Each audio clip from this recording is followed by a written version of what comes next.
Today we're making authentic Middle Eastern falafel. Crispy, aromatic and completely homemade.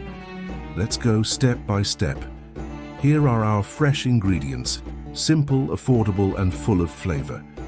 We start by soaking dried chickpeas. This step softens them and removes bitterness. Next, we grind chickpeas with parsley, onion, garlic and spices. This creates the base flavor of falafel. We knead the mixture until it becomes smooth and sticky. This helps the falafel hold its shape. Using a falafel mold, we shape perfect discs, just like street vendors.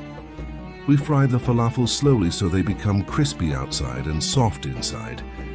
Let them rest for a moment to drain excess oil. Finally, we build the sandwich. Fresh vegetables, tangy pickles, and a drizzle of mango sauce.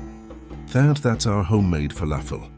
Crispy, flavorful, and absolutely delicious. Enjoy.